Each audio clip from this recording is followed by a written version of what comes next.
Hoy vamos a hablar o vamos a conocer qué es el Evangelio, ¿sí? ¿Qué es el Evangelio?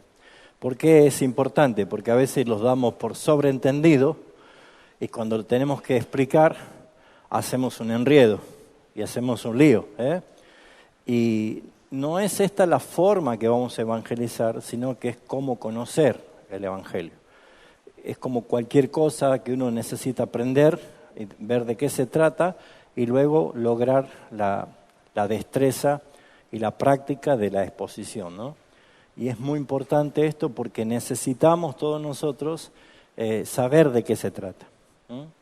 ¿Y por qué vamos bíblicamente a ver qué es el Evangelio en un esquema que lo tienen allí en sus hojitas? Porque el Evangelio es el blanco predilecto del ataque de Satanás para desvirtuarlo.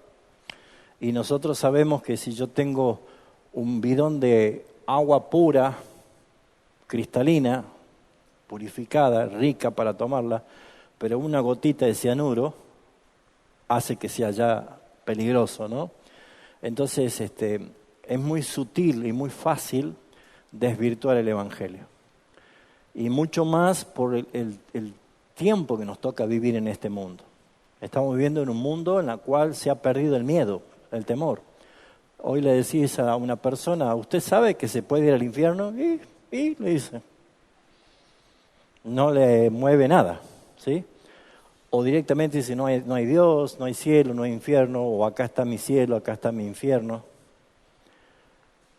Y las iglesias, por lo general, se ven tentadas a que como el mensaje del Evangelio no impacta, lo consideramos insuficiente y le comenzamos a agregar otras cosas.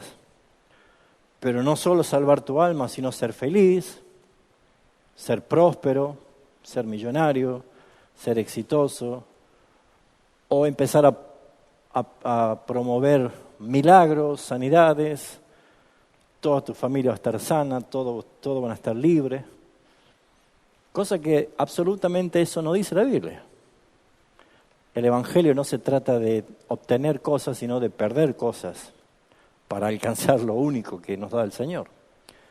Entonces, a veces nosotros, si no conocemos de qué se trata el Evangelio, vamos a tener un serio conflicto a la hora de exponer, porque naturalmente nosotros queremos obtener la victoria de nuestra charla, nuestro debate. Queremos que esa persona se convierta o que llore un poquito, o se conmueva un poquito, para que yo diga, bueno, ha sido efectivo. Y nos olvidamos de que nosotros no tenemos ningún poder para convencer a nadie, no tenemos absolutamente ningún poder para convertir a nadie. Para lo único que se nos ha dado poder es para hablar. ¿Y cuántas cosas hablamos sin poder y arruinamos como si fuera una bomba atómica, ¿no? Porque usamos mal las palabras, aplicamos mal la terminología, o sutilmente, como nuestra naturaleza nos invita a hacer permanentemente, usamos la mentira, el engaño, la trampa, para decir cosas que no son. Eso está en nuestra naturaleza, el decir cosas, en fantasear, en exagerar, y tal vez simplemente por agradar al oyente. Y el Señor nos ha sacado totalmente esa presión. Él lo único que dijo, ustedes van a ir a hablar las palabras que yo les doy, pero van a necesitar poder, porque lo que ustedes van a decir, las palabras que yo les doy, va a haber una hostilidad y una respuesta tan agresiva y furiosa de este mundo, que van a necesitar poder para soportar, para perseverar y para no abandonar. Y el poder ese que tiene la palabra no es la que nosotros aplicamos, sino la que Dios aplica para salvación a quien Él aplica esa salvación. Por eso, si vamos rápidamente al capítulo 28 de la Gran Comisión, nuevamente vamos a comenzar con este texto. Mateo capítulo 28, la Gran Comisión, dice, pero los 11 discípulos, versículos 16 al 20, se fueron a Galilea, al monte donde Jesús les había ordenado, y cuando le vieron, le adoraron, pero algunos dudaban. Y Jesús se acercó y les habló diciendo: toda potestad me es dada en el cielo y en la tierra, por tanto id. Si ustedes se ponen a ver, Jesús dijo: toda potestad me es dada. Yo tengo todo poder y toda autoridad, la tengo yo. Por eso vayan ustedes. No dice el Señor: yo les doy este poder a ustedes, sino que Él dice: yo tengo el poder, pero ustedes vayan. Es como que nosotros tenemos que empezar a interpretar de que, tal vez preguntándome, ¿qué haría yo con el poder de Dios? ¿Vieron alguna vez la película El Todopoderoso? Esa sátira de Dios, Jim Carrey, que quería hacer de Dios y él hacía todos los milagros y un día dijo: voy a responderle a todas las peticiones, las oraciones, y creó una computadora que le diga sí a todo, y la gente era un caos después. Imagínense si nosotros tuviéramos que usar el poder de Dios. El poder no va a ser en ningún momento efectivo si no es con la presencia de Dios. Ahí está la diferencia. La presencia de Dios es lo que hace la diferencia. Yo soy poderoso no porque he recibido poder, sino porque estoy con el poderoso. Porque el poderoso me acompaña. Porque el que tiene poder y autoridad me acompaña, está conmigo. Esto es exactamente lo que vemos en la historia de Jesús calmando a la tempestad en una barca. Los discípulos tenían terror de morirse por la tempestad en el mar, pero el poderoso estaba allí. ¿Por qué se salvaron? ¿Por el poder de Pedro, de Juan y Jacobo? ¿Así es? No, porque allí estaba el poderoso. Ellos fueron beneficiados por el poder que Jesucristo utilizó para calmar el mar. Ninguna predicación del Evangelio es efectiva ni es poderosa por mi valentía, por mi elocuencia, por mi destreza, por mi capacidad, por mi teología, por mis buenos ejercicios. No es así. Nosotros somos personas comunes y corrientes, pecadores, llamados al arrepentimiento, arrepentidos, perdonados, justificados, regenerados y encomendados a esta gran comisión. Por eso es que nosotros vemos que la humanidad de estos discípulos, algunos le adoraban, otros dudaban. Jesús no distinguió entre los que creían y los que dudaban en darle el poder, sino que Él los envió y les dijo: vayan, porque la clave está en que el versículo 20 dice: yo estoy con vosotros todos los días hasta el fin del mundo. La tarea de llevar el mensaje es una tarea espiritual, potenciada en la obediencia del creyente y ejecutada a través de la tarea que nos ha encomendado el Señor y poder cumplirla. En Romanos capítulo 10 dice el versículo 13 vamos a leer: porque todo aquel que invocar el nombre del Señor será salvo. La dirección del Evangelio es que mire a Cristo para que el Señor lo salve cuando invoque su nombre, cuando le pida auxilio al Señor, entonces va a hallar salvación. Y la pregunta que hace Pablo es: ¿cómo pues invocarán en aquel en el cual no han creído? ¿Por qué no invoca usted al Señor? Porque yo no he creído. ¿Y cómo creerán? Si nadie les dice, si no han oído. Esa es la pregunta. ¿Y cómo oirán sin haber quien les predique? Por lo tanto, mis amados hermanos, es importante entender que la tarea de evangelizar no es negociable para ningún verdadero cristiano. No es si me nace evangelizar. No es que tengo que evangelizar. El resultado natural de una vida transformada, regenerada, nacida de nuevo, de alguien que estaba condenado en delitos y pecados, es de obedecer. Pedro en su primera carta dice que aquellos fueron escogidos para obedecer. Hemos sido salvos para obedecer. Y la obediencia es la expresión de reconocer autoridad sobre nosotros, sobre mí.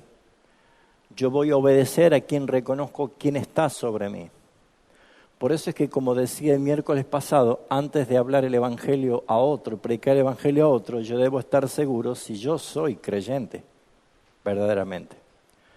Porque la pregunta es, ¿qué es ser creyente? ¿Qué es ser cristiano? ¿Qué es ser un verdadero hijo de Dios? Es que muchos los consideran, o lo buscan, o lo necesitan, o lo claman a Jesucristo como el Salvador de su vida, pero no es Salvador de nadie si primero no es Señor. Él es Señor, y porque es Señor, es tu Salvador. La gente busca equivocadamente un salvavidas, pero no busca un señorío, alguien que gobierne sobre la persona.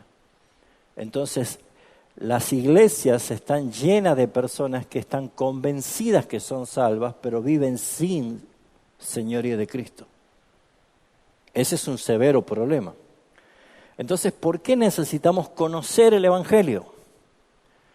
Simplemente para poder nosotros primeramente estar seguros que yo creo en esto. Y si lo creo, lo vivo.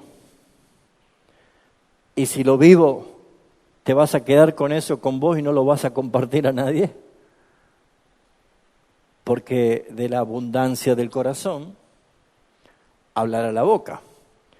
Y si nosotros estamos llenos de Cristo, pues vamos a hablar de Cristo. Entonces es muy importante que nosotros podamos ver claramente que hay un evangelio explicado, según la Biblia. Y como dije yo que es importante siempre guardar con celo santo el evangelio de Dios, así como Pablo lo vemos en Gálatas capítulo 1, como él decía, si alguno intenta pervertir el evangelio, o aún nosotros mismos, o un ángel, sea anatema, sea maldito.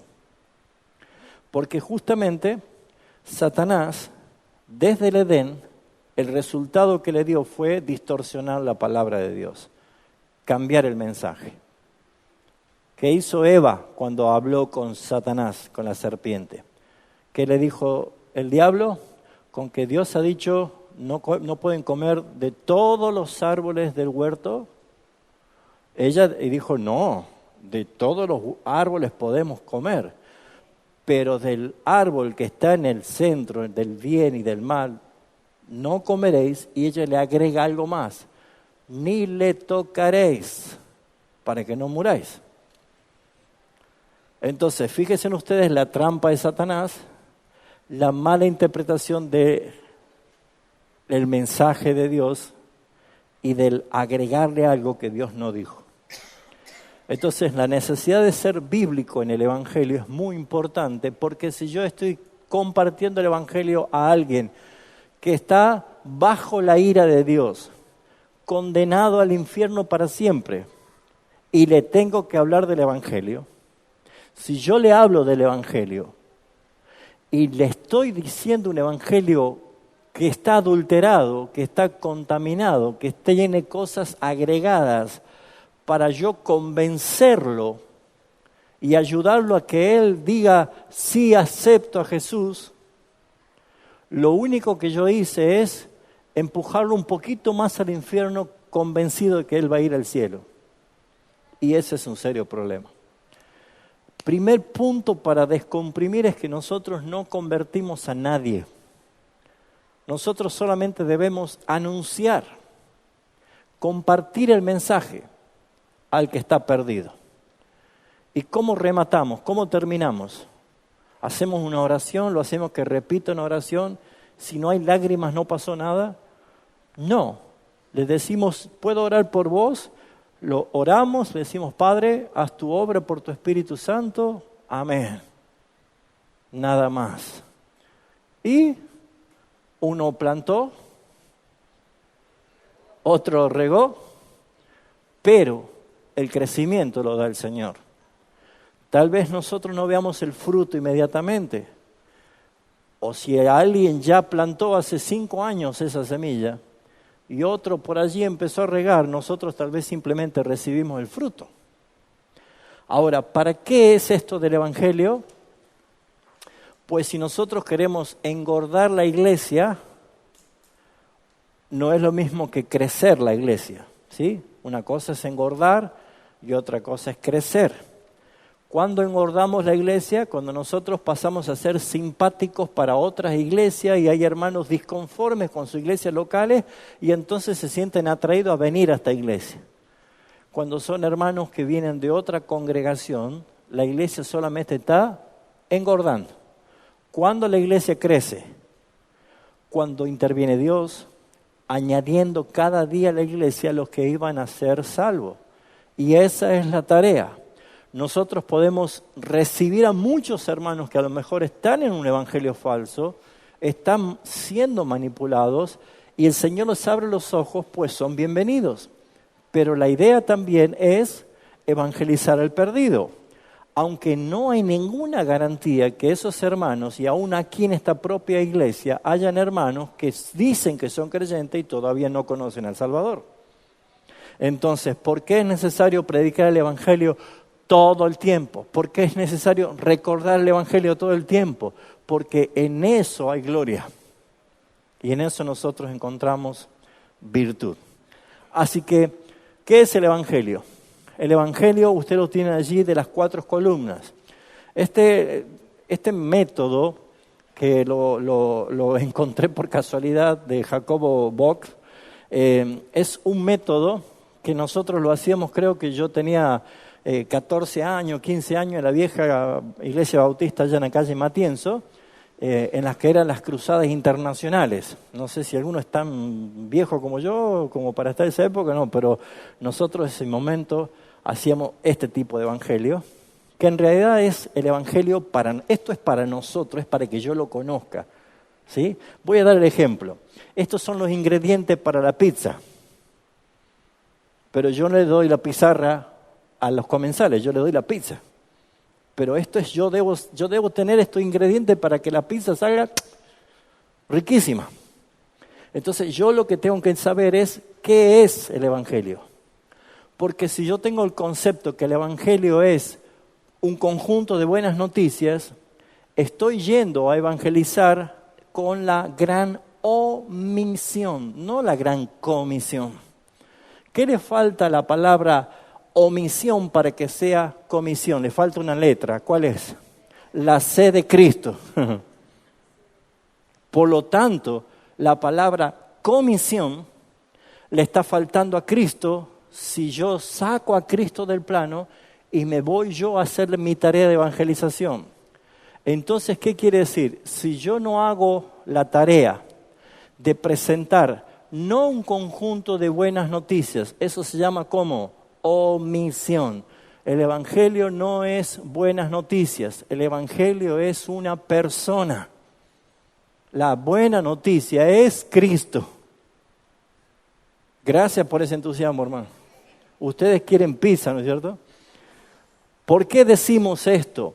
Porque cuando yo tengo el concepto de que yo tengo que presentar argumentos, noticias, textos bíblicos, yo me estoy olvidando de la persona.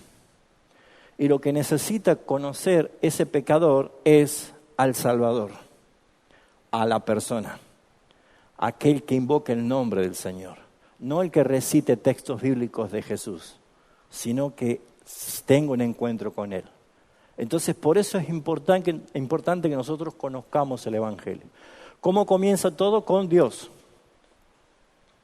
Con Dios. Dios, el Padre, Dios el Hijo y Dios el Espíritu Santo. La salvación es de Dios. La salvación es de Dios. Dios, en su presciencia, en su conocimiento previo, en su soberanía, en su decreto eterno, Dios decidió antes de la creación de todo lo que existe, en su eterna autoexistencia, Dios determinó que un día iba a crear todo y que iba a crear la humanidad y que de la humanidad Él iba a escoger a un cierto número de personas que solamente Dios lo sabe, que según Apocalipsis son millones de millones, que iban a ser llamados al arrepentimiento, redimidos, regenerados y que iban a pertenecer como posesión, como regalo, como el pueblo que Dios Padre le hacía al Hijo. ¿Sí? Lo que yo le estoy diciendo no es para que usted le diga a un pecador. Usted sabe que a lo mejor usted está escogido o no escogido. Eso no sabe el pecador. Él no necesita entender eso.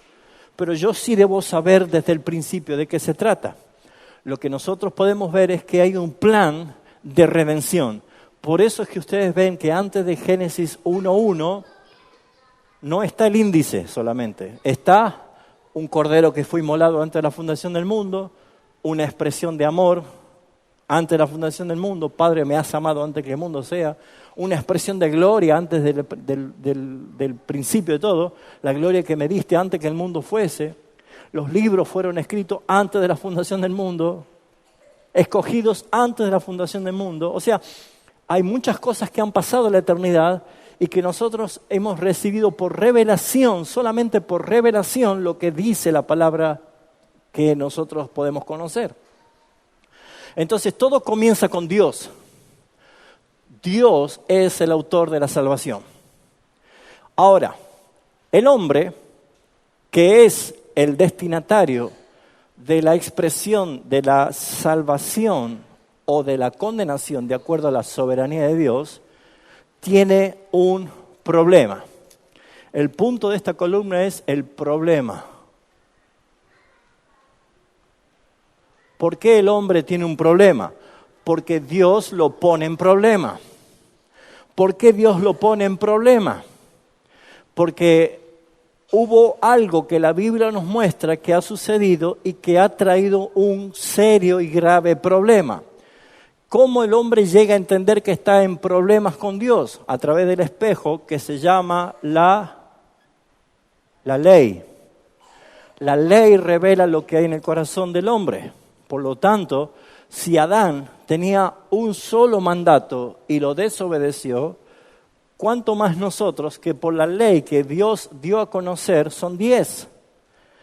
10 mandamientos morales, que no solamente son 10, sino que de esos 10 se desprenden muchos otros mandamientos morales en la cual nosotros podemos vivir como se nos pide la palabra. Pero ¿qué pasó? El espejo que Dios le pone al hombre es la ley, y la ley claramente pone al hombre en problema. ¿Por qué? Porque ¿qué dice Romanos 3:23? Búsquelo si no lo sabe de memoria. 3:23. A ver quién lo dice fuerte. Por cuanto todos pecaron y están destituidos de la gloria de Dios. Fíjense ustedes que hay un serio problema. No hay relación de Dios con el hombre ni el hombre con Dios por causa del pecado. ¿Cuál es el problema del hombre?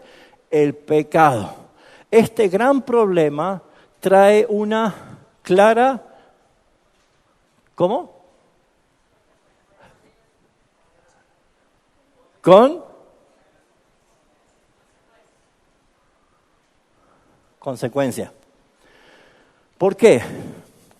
Porque claramente nosotros vemos que el hombre, delante de la ley de Dios, va a darse cuenta que es pecador. ¿Cuándo? Por ejemplo, lo que vamos a hacer nosotros usando la ley para predicar. ¿Qué entendemos por esto? Si alguien, por ejemplo, ha dicho una mentira alguna vez en la vida, ya es una infracción a la ley. ¿Cuántas veces has mentido vos? Muchas veces. ¿Cuántas mentiras tenés que decir para ser considerado un mentiroso? con una sola. Por lo tanto, nosotros vemos de que ya la ley, al decir que no dirás falso testimonio, haciendo referencia a la mentira, ya pone al hombre en un problema.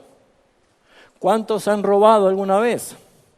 Si dice que no ha robado y acaba de decir que es mentiroso, no le vamos a creer. Pero hemos robado hasta algo pequeño, algo grande, o hemos robado en tiempo, o hemos robado en cualquier cosa. ¿Por qué? Porque la naturaleza nuestra es así. Ahora, ustedes vieron la categoría que hay en los siniestros de seguros de automotores. Hay categoría robo y hurto. Robo y hurto. ¿Cuál es la diferencia? Que el robo es violento. El hurto no, es una sustracción, que no te das cuenta. No hay violencia. Ahora, fíjense en ustedes que en este caso la ley dice no hurtarás. Porque si ustedes dicen, ¿usted, pastor, ha hurtado alguna vez? Ustedes no se han dado cuenta, pero yo sí he hurtado. ¿Y usted ha hurtado alguna vez? Yo de acá no se lo ve que usted sea un ladrón, pero usted sí ha hurtado. Porque eso está en nuestra naturaleza y la ley que hace nos pone en problema. Entonces, si así vemos todos los mandamientos, claramente nosotros estamos en serio problema y que, según la palabra en Romanos 6:23, ¿qué dice? ¿Quién lo tiene? ¿Cómo? Romanos 6:23 dice, porque la paga del pecado es la muerte. La muerte. ¿Ha pecado? Sí. Entonces, ¿cuál es la consecuencia? La muerte. Entonces, todos, desde que Adán fue expulsado, reinó la ¿qué? ¿Puse bien? Muerte, sí. La muerte. La muerte. Una de las cosas que claramente encaja el capítulo 5 de Génesis, ya inmediatamente después de la expulsión de Adán del paraíso junto con Eva, y comienzan a nacer las distintas generaciones, una de las cosas que resalta el capítulo 5 es que nació, engendró y murió. Nació, engendró y murió. Nació, engendró y murió. ¿Por qué resalta? Porque la paga del pecado es muerte. Toda persona que nace, nace pecadora. Nace condenada. Nace destituida de la gloria de Dios. Nace bajo delitos y pecados, bajo la ira de Dios. Y aunque nosotros decimos a un bebé, es un angelito, es inocente, parece, ¿no es cierto? Pero ante los ojos de Dios no ve ni a un angelito, no ve ni a un inocente. Dios ve que desde Adán, todos los que nacieron, nacen corrompidos por el pecado. Todos, como dice, no hay justo, ni siquiera uno. Lo que dice Romanos capítulo 3 es contundente para hablar lo que hay en el corazón del hombre, la esencia y la naturaleza del hombre. Por lo tanto, la muerte, y según la palabra dice que la muerte nos lleva y nos presenta directamente ¿a dónde? A un juicio. La muerte. O sea, todos nosotros y todos los seres humanos que habitan la tierra y todos los que habitaron la tierra hemos nacido como pecadores.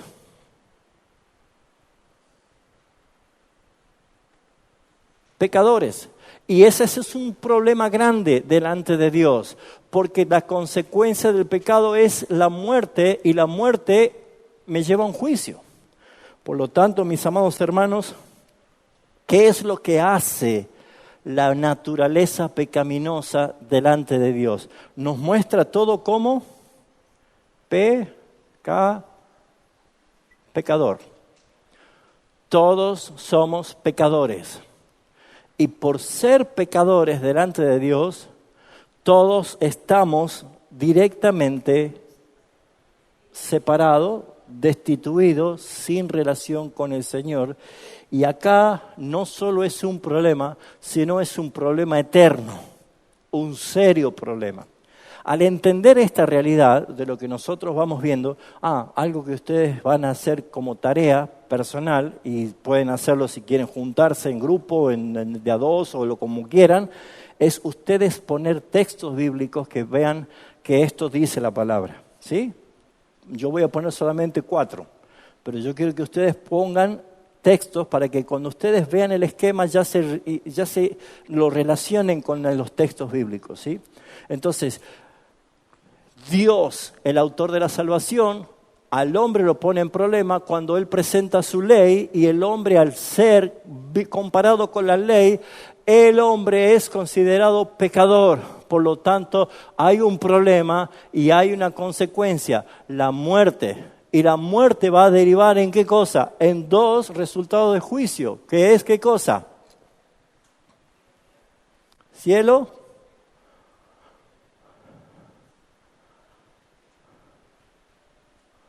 Infierno. 2 destinos. Un hombre que está destituido de la gloria de Dios, después de la muerte tiene un juicio que va a tener 2 resultados: cielo o infierno, salvación o condenación. Así que acá lo que vemos nosotros es qué es lo que hace que el estado del hombre pecador delante de Dios esté en serio problema. Que el hombre es pecador. Y cuando Dios ve al hombre pecador, produce una, ¿qué dice Isaías 59:2? Una separación. ¿A causa de qué? De que Dios es 3 veces ¿qué? Santo. Él es santo 3 veces. Y entonces cuando Dios mira su ley santa y la obra del hombre pecador, el hombre no solamente es pecador, sino que el veredicto es culpable.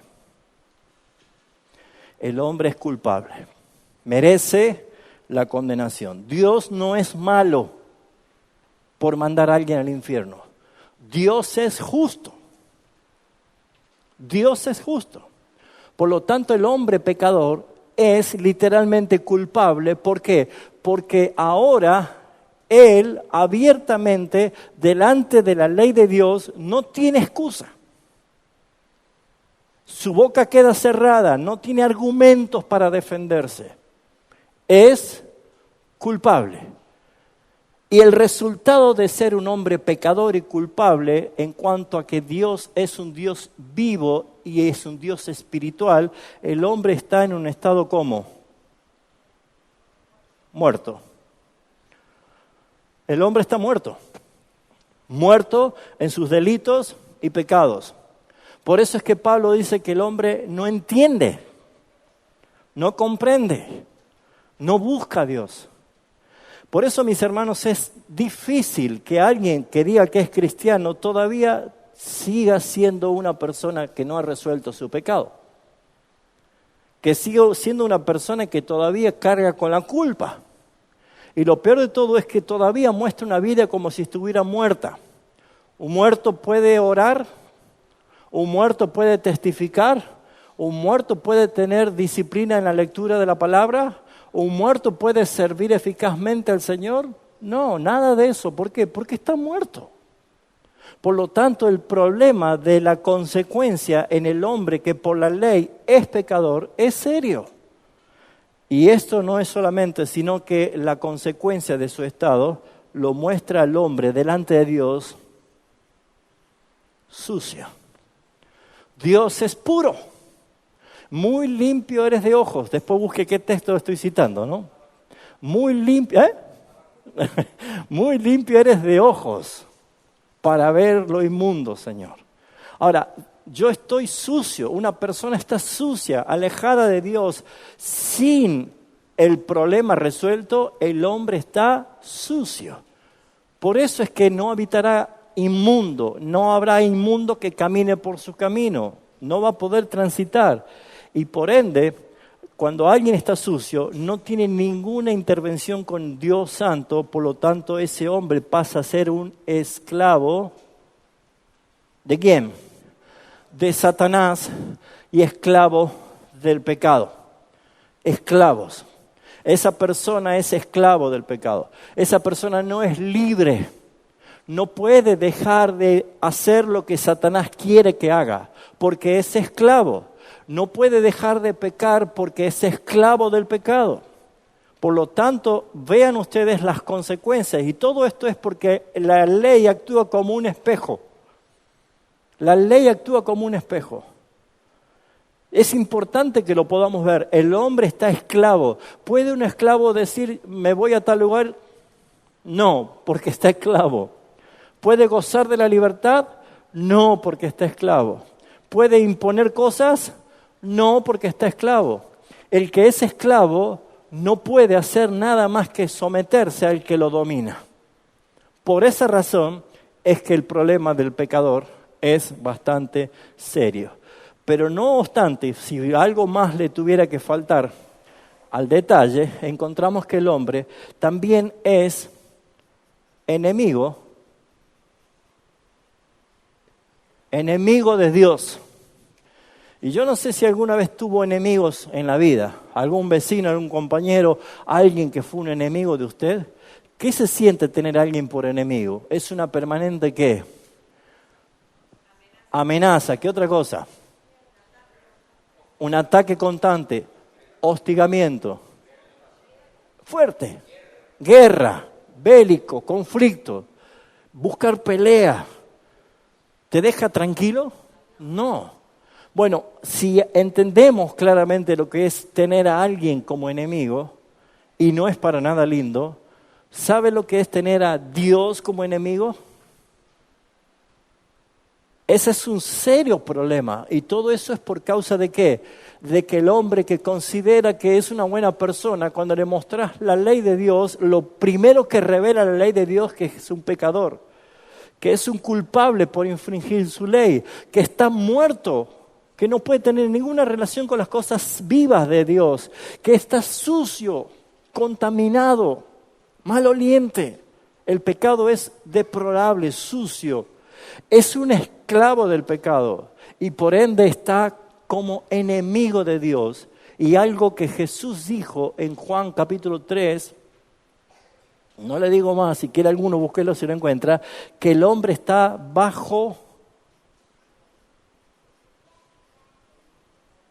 la ira de Dios. Bajo la ira de Dios. Pablo dice algo parecido en Romanos 5. Que Él nos libró de la ira. Pero este es el problema. Por eso, mis amados hermanos, el hombre, cualquier persona, está en serios problemas porque al no obedecer y no poder cumplir con la ley de Dios, es pecador, es culpable, está muerto, está sucio, es esclavo de Satanás, esclavo del pecado, es enemigo de Dios y está bajo la ira de Dios. Esto echa por tierra decir que Dios ama al pecador. Dios no ama al pecador. Eso es una mentira, eso es una frase de Gandhi. La Biblia dice que Dios está todos los días airado contra el pecador. Y si quiere alguno agregarle algo más, péguese un viajecito por Deuteronomio capítulo 7 que dice que Dios no se tarda en destruirlo al que le aborrece. Y en persona, le dará el pago, dice. Duro, ¿no? ¿Se da cuenta que es importante conocer de qué se trata la tarea que se nos ha encomendado? Así que, ¿cuál es el principal problema del hombre? Que tiene sus consecuencias. Todo esto, si va a un juicio, ¿a dónde lo manda? Al infierno. Porque Dios es malo, Dios es justo, es santo, pero este es justo, Dios es justo. Entonces, ¿cuál sería la solución? ¿Cuál sería la solución? Si la ley es el principal instrumento para demostrar que el hombre es pecador y está en serio problema, nosotros aparecemos con la solución. ¿Qué hizo el Padre? Juan 3:16. ¿Qué dice? Eso es un susurro. ¿Qué dijo? Porque de tal amó Dios al mundo que ha dado a su Hijo unigénito para que todo aquel que cree en Él no se pierda, mas tenga vida eterna. Es importante ver esto, que la solución no es un mensaje, no es un conjunto de doctrina, no son un conjunto de noticias, no son esquemas, no son estrategias humanas. La solución es una persona, es el Hijo de Dios, Jesucristo, el Hijo de Dios. Por eso es que nosotros vemos que Él no vino el Viernes Santo a las 5 de la mañana, así como que bajó un rayo y llegó allí justamente para pararse delante de Caifás y Anás y decir: yo soy el Hijo de Dios y vengo a morir por la humanidad, y entonces lo crucificamos y lo matamos. No, si esa era la tarea de Jesús, entonces Él vino solamente a morir. Pero eso no dice la palabra, no enseña eso. La palabra no enseña que Él vino a morir. Él vino a dar su vida en rescate. Que eso incluye ser un huevo cigota, una fecundación del espíritu con María, la parte biológica, y una parte santa espiritual. ¿Entiende hasta dónde nos vamos? Un feto. ¿Ustedes creen que María hizo ¡pum! Y al otro día ¡pum! Ya estaba Jesús así? No. Nació como un niño. Se gestó. ¿Hay evidencia de que Jesús estaba en plena gestación en la Biblia? ¿Se acuerda con quién se encontró María? Con su prima. ¿Y qué pasaba con...? ¿Quién saltó? ¿De acá para allá o de allá para acá? Juan saltó porque quien estaba en María era mayor. Él era el Salvador. No entendemos eso. Hay misterio allí. Pero dice, saltó el vientre. Ahora, fíjense ustedes que Jesús nació, creció, fue circuncidado el octavo día, a los 12 años aparece en el templo, se acuerda que se extravía de José y de María. ¿Por qué relata, aunque sea esas pinceladas de su niñez, porque después aparece a los 30 años? ¿Por qué relata eso? Porque a la hora de enjuiciarlo delante de Anás, Caifás y el sumo sacerdote, no encontraron ningún motivo para condenarlo. No podían acusarlo de nada. Si yo salgo a preguntar en el barrio si hay algo que tiene en contra tuyo, ¿qué diría? Si yo voy al almacenero de la esquina y le digo: Eduardo, ¿cuánto te deben a buena pollería? ¿A cuánto le debía? Fíjense ustedes, había una pequeña cosa que alguien tendría para decir. De Jesús nadie pudo decir nada en su contra, de tal manera que tuvieron que pagar, sobornar falsos testigos para que digan cosas mintiendo, porque no tenían manera de hacerlo. Ahora, ¿por qué Él vino a esta cruz? ¿Para hacer qué cosa? La solución de un problema. Jesús vino porque la ley puso al hombre en problema, y lo que hizo ese problema es mostrar lo que había en el corazón, la realidad de ese hombre. Entonces Dios, que amó, mandó a su Hijo para que sea la solución de ese problema, y todos ellos no vayan al infierno, sino que vayan a la salvación que Él está ofreciendo. ¿Vamos bien? Entonces, la solución acá dijimos que es Juan 3:16. Ya saben que ustedes pueden llenarlos de texto que ustedes vean correcto y que les van a servir para aprenderlo más. Bien, lo que nosotros podemos ver es que encontramos que lo que Jesús hace a través de la solución es que los que son pecadores, los que están acá, pueden tener una transformación si por medio de Él experimentan una nueva vida. ¿Por qué? Porque acá aparece algo extraordinario.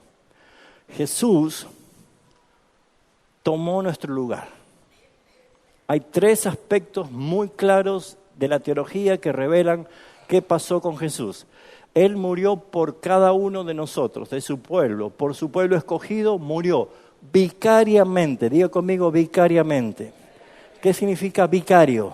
Representante. Acá hay uno que se dice vicario de Cristo en Roma, que él es el representante de Cristo. Otro tema, ¿no? Pero nosotros vemos que Cristo fue nuestro vicario delante del Padre porque Él nos representó delante del Padre. ¿Qué otra forma murió Cristo? Sustitutivamente. ¿Por qué? ¿Qué es algo sustituto? Tomar nuestro lugar, un intercambio. Él tomó mi lugar. ¿Quién merecía estar aquí? Diga el nombre. Ajá, acá Raúl tenía que estar y ahí tenés que estar vos.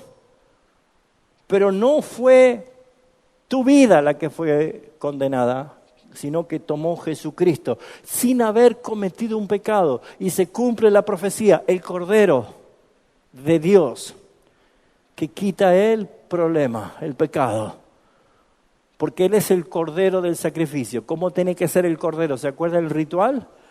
Sin mancha, sin defecto, sin enfermedad, nada. El sumo sacerdote que hacía lo observaba todo el tiempo, permanentemente, que no tenga ni un moquillo para ser ofrecido como expiación. Por lo tanto, Jesús es el Cordero de Dios. Y aunque Él no cometió pecado, por nosotros se hizo pecado. Él tomó nuestra maldición sobre Él para que nosotros seamos benditos.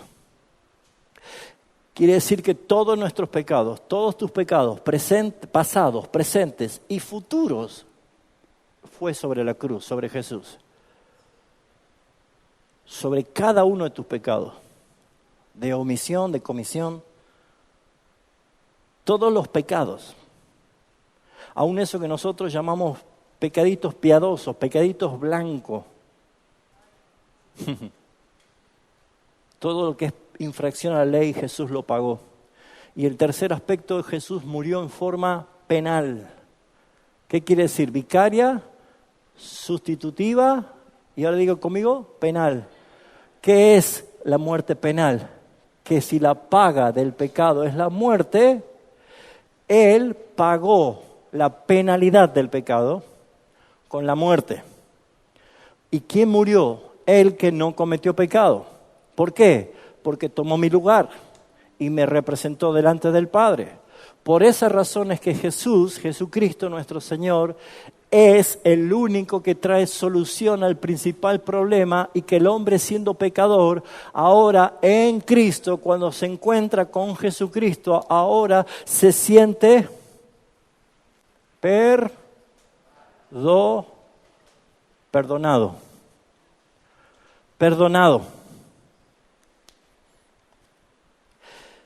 ¿Qué aspecto de la teología aparece aquí como una aplicación? Se llama la expiación. Anótelo ahí al costadito, ¿sí? Yo voy a ver si lo puedo poner acá. Expiación. Porque ¿qué es la expiación? Es que ya el sacrificio del Cordero derramó su sangre para que seamos perdonados. Hay una expiación. ¿Qué hay acá? ¿El hombre cómo era? Culpable. ¿Qué es lo que hace Jesucristo? Por medio de Jesucristo el hombre pasa a ser ya escribí mal. ¿Cómo? Inocente. ¿Qué es lo que hace en el aspecto teológico? Si el hombre es culpable y pasa a ser inocente, ¿cuál sería acá? Justificación. La expiación y la justificación, porque ¿qué hace la justificación? Trata con la culpa. Si un cristiano se siente pecador y todavía no perdonado, es porque no vino a Cristo, no se encontró con Él. Si uno que dice que es cristiano todavía carga con la culpa y arrastra la culpa y no deja de sentir el peso de la culpa, es porque no ha entendido lo que Cristo ha logrado por medio de la obra del Padre de habernos justificado, que es inocente, no culpable, no tienes culpa. Si estaba muerto, ¿qué es lo que hace Cristo? Pasa a ser ¿cómo? Vivo. Esto se llama regeneración. Porque ahora somos vivos. ¿Qué decía Jesús a Nicodemo? Tú necesitas ¿qué? Nacer de nuevo. Tener una nueva vida. Se llama regeneración. Antes estaba muerto. Dios hacía cosas y yo no veía nada. No sentía nada. Pero ahora yo puedo ver. ¿Por qué es necesaria la regeneración? Porque dice Jesús, si no naces de nuevo, no vas a poder ver. ¿Cómo puedo ver? Dice Hebreos 11:1, es pues la fe, la certeza de lo que se espera y la convicción de lo que no se ve. ¿Qué alaba Pedro a los cristianos en su carta? ¿Qué dice? Que ustedes creen con gran alegría, aún sin haberle visto. ¿Qué dice Hebreos 11:36? Dice que se sostuvieron como viendo al invisible. Entonces, alguien que está vivo puede ver a Cristo en la palabra, puede ver a Cristo obrar en este mundo. Cuando todos ven un caos en el mundo, yo puedo ver un Señor sentado en su trono, destapando juicios, derramando copas, haciendo que el cumplimiento sea para su pronta venida. Vivos. Si estábamos sucios, ¿cómo estamos ahora?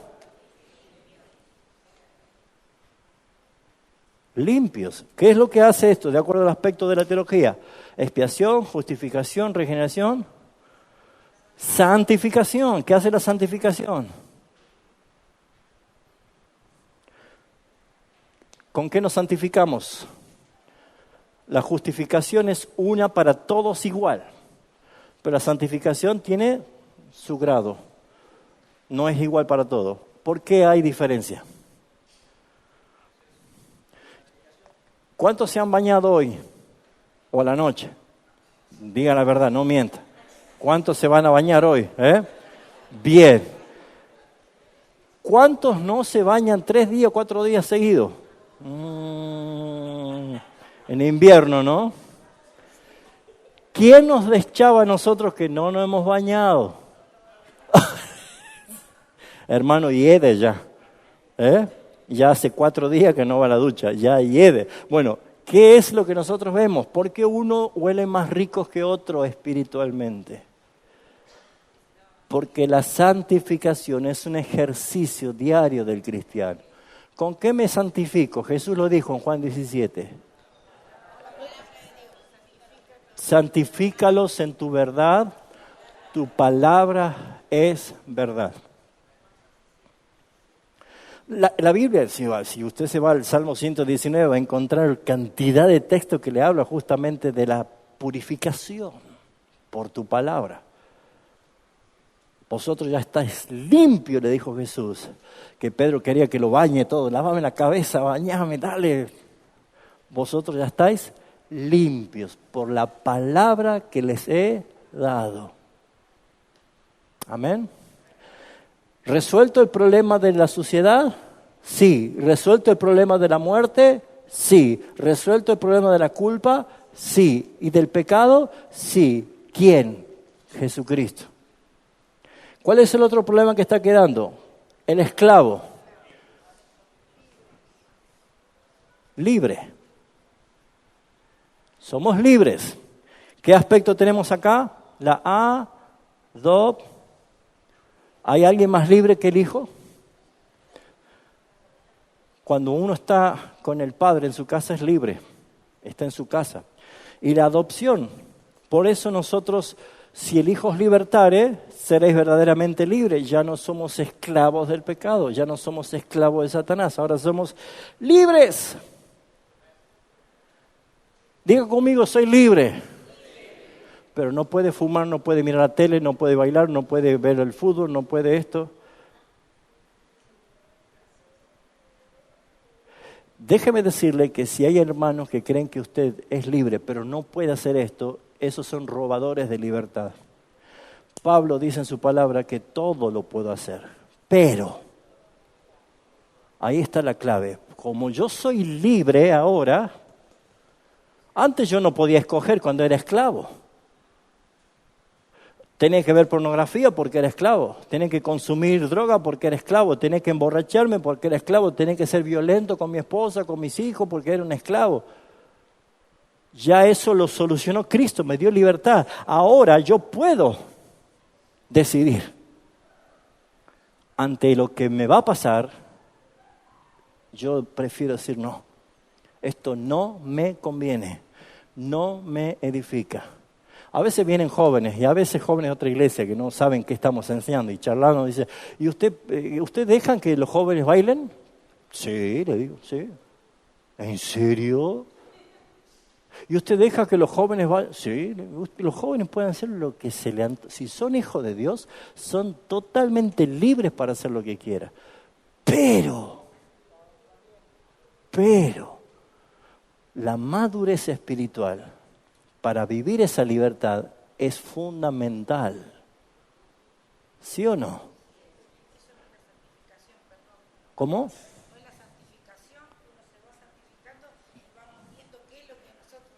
Claro, vamos madurando, exactamente. Cuando uno madura, por ejemplo, siempre doy este ejemplo, si yo a un niño le doy a las Mellis allá, ¿sí? Una barra de chocolate y un lingote de oro, ¿qué va a elegir? ¿Y qué va a elegir Gustavo? El padre va a elegir lingote de oro, es decir, ¿cómo va a elegir la barra de chocolate?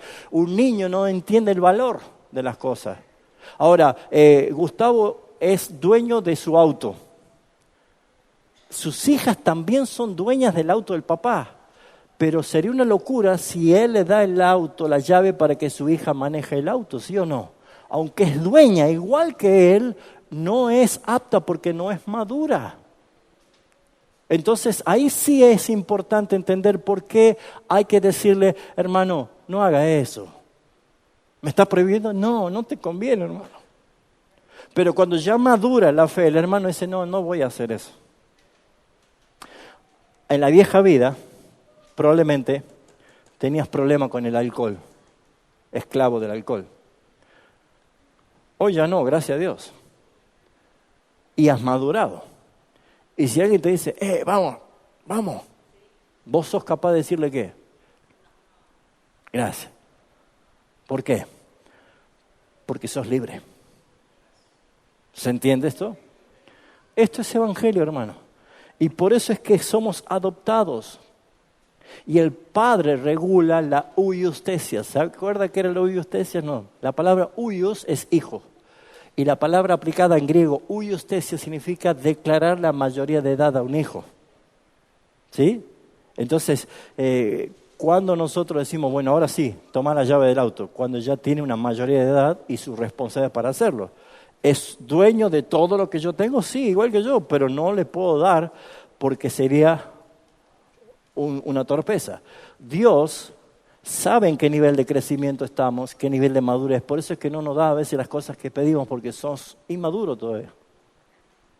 Pero cuando alcanzás madurez, Dios no solamente te dice eso, sino también pídeme lo que quieras y será dado.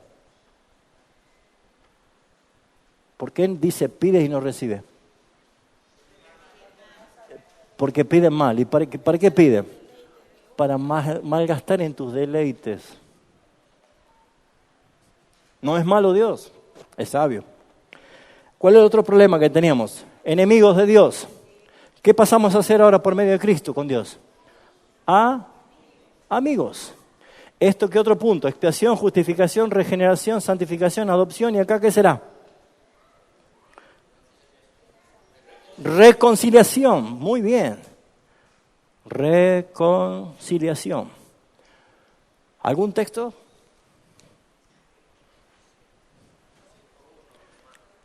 Romanos 5:1, que dice, justificado pues por la fe, tenemos paz para con Dios por medio de nuestro Señor Jesucristo. 2 Corintios 5, también, ¿qué dice 2 Corintios 5, 16? A ver, 18. ¿Quién lo tiene? Vamos.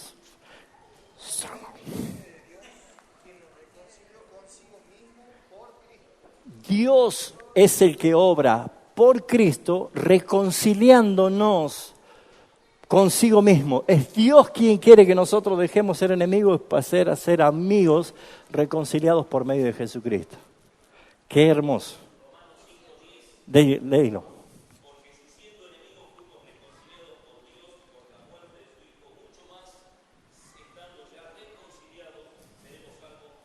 Amén. Vayan anotando esos textos, ¿no? Pero hay muchos fundamentos bíblicos para entender el Evangelio. Ahora, ¿qué encontramos como último punto? Si acá estábamos bajo la ira, ¿cuál es la solución? Ahora somos en Cristo, delante del Padre, amados. Vale, aceptos también, amados. ¿Y esto qué es? Que ya no hay nada que nos separe. Esto se llama propiciación.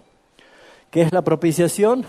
Lo que logró Cristo, aplacar la ira de Dios por medio de su sangre, y ahora somos aceptos, somos amados por el Padre. Ahora, ya tenemos, Dios quiere salvar al hombre, pero el hombre tiene un problema porque Dios pone la ley. La ley muestra cómo está el hombre, por lo tanto el hombre, al tener ese problema, muestra las consecuencias, que va a morir. Y va a morir y va a tener que pasar un juicio delante de Dios. ¿Cómo crees si un hombre está así, se va a presentar delante de Dios? ¿Va a ser condenado o va a ser perdonado? Si alguien queda en este estado y muere en este estado, no le queda otra cosa más que el infierno. ¿Cuál es la cuarta columna? Es el llamado. ¿Cómo el hombre llega a pasar de aquí para aquí? Y ahí viene la parte del Evangelio. Acá podemos anotar Hechos, alguien que lo busque, 2:38. Hechos 2:38. ¿Qué es lo que vemos nosotros acá? Que ahora el llamado exige ¿qué cosa? ¿Cómo alguien puede pasar de acá para acá? Ahí lo tiene en el zócalo, ¿no? Espero que entre todos.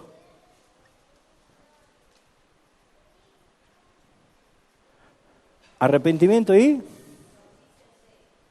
fe. Léalo, ¿quién lo tiene? Fuerte.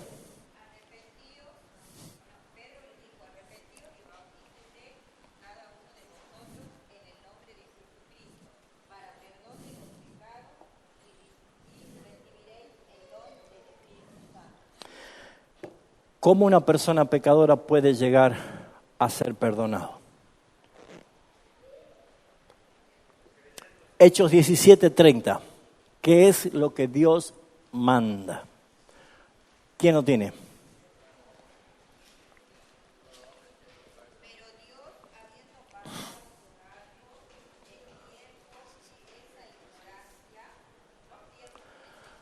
Ahora,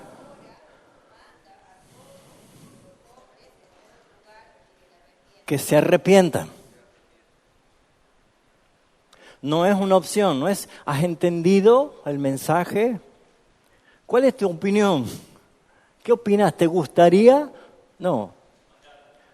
Dios te manda. ¿Lo tenés allí? Léelo, por favor. Diciendo, el tiempo se ha cumplido, Dios se ha acercado, arrepentíos y creed en el Evangelio. Jesús dijo eso, Él comenzó su ministerio, así comenzó a evangelizar. Arrepentíos y creed. Arrepentimiento y fe. ¿Qué se necesita para alcanzar la salvación? Arrepentirse. ¿Qué es arrepentimiento? Nosotros tenemos que predicar el mensaje del arrepentimiento. Las iglesias han dejado de predicar arrepentimiento porque no quieren crearle culpa al pecador. Han dejado de hablar de la ley y dicen, porque nosotros estamos en la gracia, entonces, ¿qué hacemos con la ley? Si yo saco la ley, el hombre no ve su estado y su condición. La ley no salva, pero la ley me guía ¿a quién? A Cristo, lea Gálatas. La ley me guía a Cristo. Por lo tanto, mis hermanos, una persona necesita escuchar el llamado. En el llamado, según la teología reformada, lo que nosotros creemos y anunciamos, hay dos tipos de llamados. ¿Cuál era un llamado? El llamado exterior, general, el llamado general a todos, ¿sí? Que es el llamado exterior que nosotros hacemos. Esa es nuestra tarea. Evangelizar es anunciar que Jesucristo es la solución para el gran problema que tiene la persona. Pero para que la persona vaya a buscar la solución, primero tiene que conocer su gran problema que está. No es que va a depender de cómo se porte, ya está bajo la ira de Dios. Ya está condenada. Esa persona está ya en un peligro. Necesita a Cristo. Si uno va,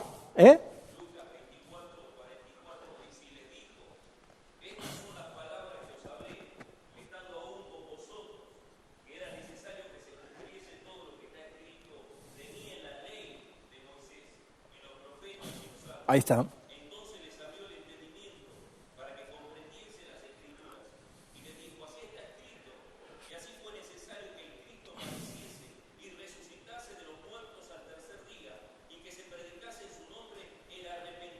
Amén. Genial. Bien, hay muchos textos, ¿sí? Ya he dicho cuál es la cita, ¿sí? Pero hagan esa tarea, por eso yo le puse medio en blanquito acá para que ustedes puedan tomarse la tarea de comprobar que si lo que estoy diciendo es bíblico, anote para que a ustedes les sirva, ¿sí? Entonces, ¿qué es lo que nosotros vemos? Que nosotros hacemos un llamado general, un llamado a todos. ¿Por qué? Porque nuestra voz tiene que ser oída. Juan el Bautista era una voz, simplemente una voz. Nosotros simplemente anunciamos lo que nos ha enviado el Señor. Pero el llamamiento eficaz, interno, el llamamiento particular, lo hace el Espíritu Santo de Dios. Supongamos, yo no conozco a ninguno de ustedes y yo les predico el Evangelio, yo les anuncio y les digo que usted tiene un problema porque la ley de Dios le muestra cuál es su estado. Esto no es lo que vamos a hacerlo, yo le estoy haciendo un ejemplo, ¿sí? Cuando usted entiende de la situación que está, le tiene que surgir la pregunta, entonces, ¿qué debo hacer? ¿Cómo hago? ¿Cómo puedo ser salvo? Yo tengo que hablar entonces de la solución. Lo único que yo hago es hablarle de Cristo, ¿sí? Ahora, pero yo no sé quiénes son ustedes, pero el Espíritu Santo sí lo sabe. Y saben que hay unos cuantos que están acá que son escogidos por el Padre desde antes de la fundación del mundo, que van a ser llamados particularmente, eficazmente, irresistiblemente por el Espíritu Santo. Yo les hablo, ustedes algunos se quedan mirando, otros se van a enojar, algunos de ustedes me van a querer pegar, van a seguramente insultarme y se van a ir pateando perros por la calle, pero algunos van a quedar tocadísimos. O a lo mejor no sabemos qué pasó. Terminé mi charla, terminé mi exposición, pero el que escuchó y fue llamado eficazmente por el Espíritu Santo, que no lo puede rechazar ese llamado, ha comenzado el momento en que el Señor empezó a traer luz a su vida, salvación. ¿Se entiende esto? Ahora nosotros no sabemos quiénes son, pero a todos, por eso dice Hechos 17:30, pero Dios, habiendo pasado los tiempos de esta ignorancia, ahora manda a todos los hombres en todo lugar que se arrepientan. Ese es subrayo en su Biblia. ¿Por qué? Porque arrepentirse es una orden de Dios. Y si tampoco la obedece, va a haber muerte, va a haber juicio y va a haber condenación eterna.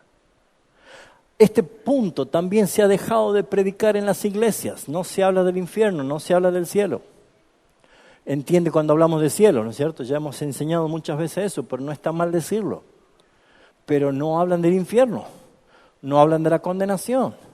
Por eso es que el evangelio adulterado ha dejado de tener poder. ¿Por qué? Porque hoy las personas no tienen miedo de hablar del infierno. No tienen miedo de hablar de un juicio, de una condenación. Y si dice, ¿usted sabe que es pecador? Sí. ¿Y sabe que se va a ir al infierno? Sí. ¿No le preocupa? No. Pero mira que si venís a Cristo vas a ser millonario. Y vas a sanar de todas tus enfermedades. Y vas a vivir feliz. ¿Qué estoy haciendo ya? Ya estoy adulterando el Evangelio. Y si esa persona viene por esos motivos equivocados, no estoy otra cosa más que empujándolo al infierno.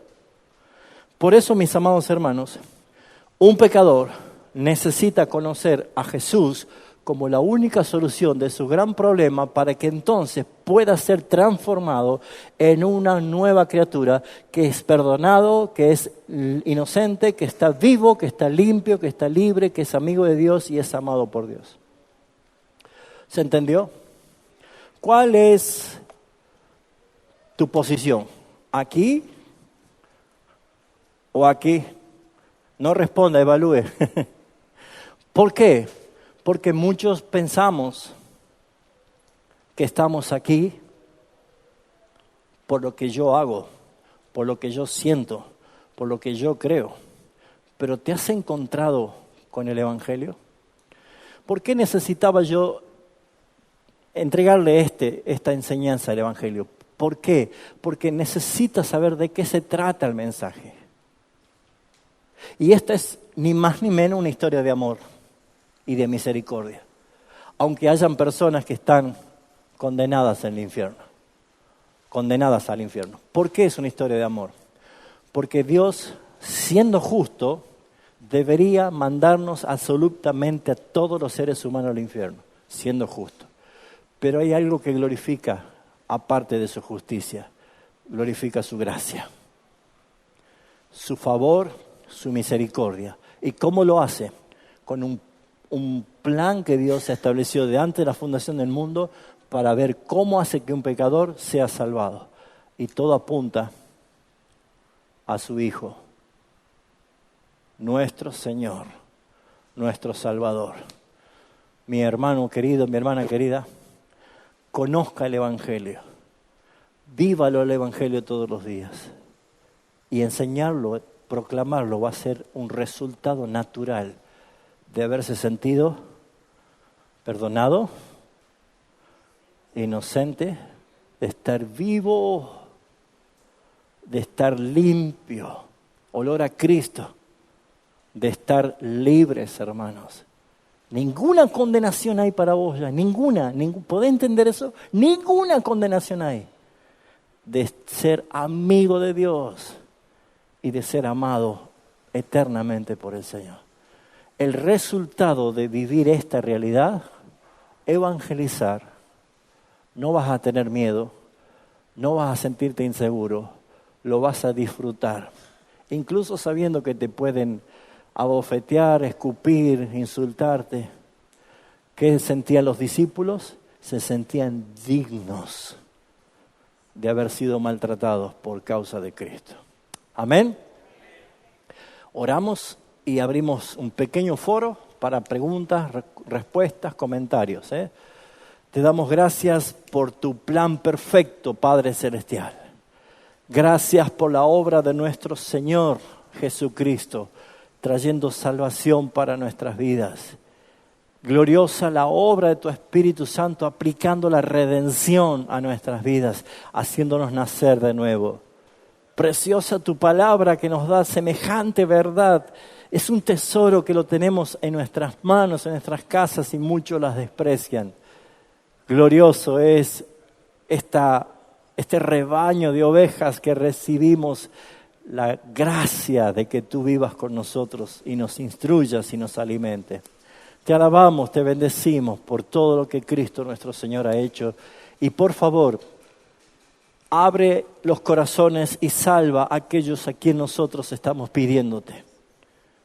Y utilízanos a nosotros para tu gloria. En el nombre de Jesús. Amén.